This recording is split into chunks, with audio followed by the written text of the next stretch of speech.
A while ago, I made Vulcan's Tower. It was a good first prison, but it had many flaws. So today, I've decided to revamp the concept behind Vulcan's Tower to make the best banless prison. Welcome to Vulcan's Vengeance.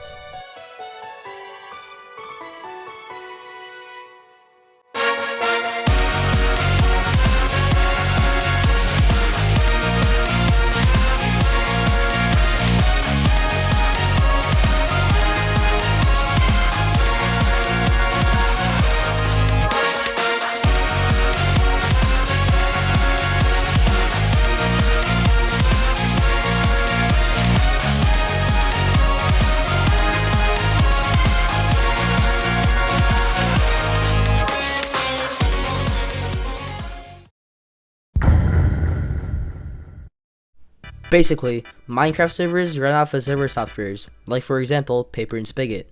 In Spigot, you have access to area bans.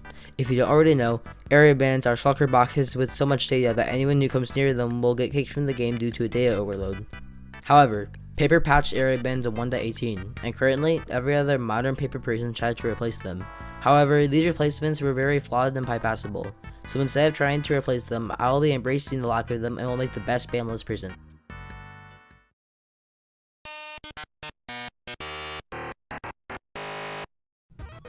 Anyways, because I built my prison on a paper server, that comes with a few benefits. Firstly, you can use ender pearls to glitch through ceilings into prisons. However, if you build it on the bedrock floor, you won't be able to do this. This is because the bedrock will block you from getting underneath the prison.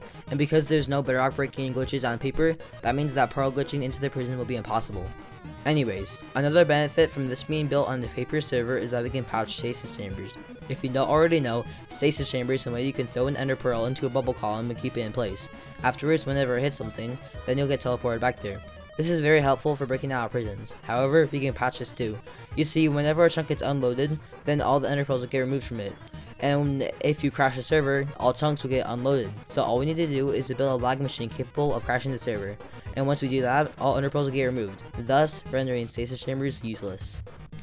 Not only that, but we also have a kill check in the nether, so that anyone who enters the prison won't have any items on them. Furthermore, I also have an Elios check, which is where guards will manually check for extra portals being built.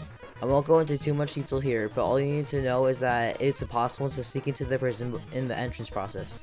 Another security measure is the outer defense. You see, we have alternating water and lava around the prison. This is meant to hinder the players from breaking in using withers. Furthermore, we also have a layer of crying obsidian at the top. This is meant to hinder any players from being able to ascend down one of the columns to bypass the whole defense.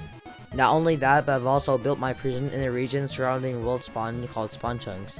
This means that any exploits that you need to unload chunks for will be completely useless, as you can't unload chunks in spawn chunks. Not only that, but I have 60 Outer Guardians giving you constant mine fatigue, which just have enough range to cover the entire prison. However, this comes with a flaw. You see, because this is a prison built around spawn, that means that people will notice it while it's being built. And if it takes too long to build, that means that people can sneak in before it's done being built as an escape method. Afterwards, they can log on with escapist gear and break the prisoner out. And because we have so many Elder Guardians, that means that it's going to take a long time to build. However, I have a solution to this. You see, all you have to do is to gather all the Elder Guardians beforehand, and then we can hide them in the nether. Afterwards, once the prison is done being built, then we can transport them from the nether into the prison.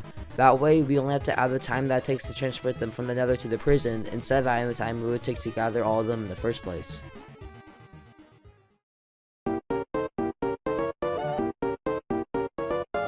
Now it's time for me to explain the entrance process. Firstly, the warden on the inside of the prison will be at the control room, while someone at the outside of the prison will be checking for any lag machines being built. That way you can't lag out the guards. Meanwhile, in the nether, one guard will be on top of the nether roof while one will be underneath.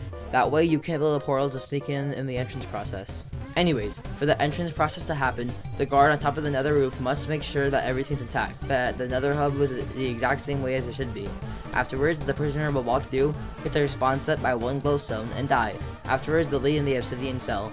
And then once the server restart happens via the lag machine, they'll be able to be let out of the cell and led into the prison.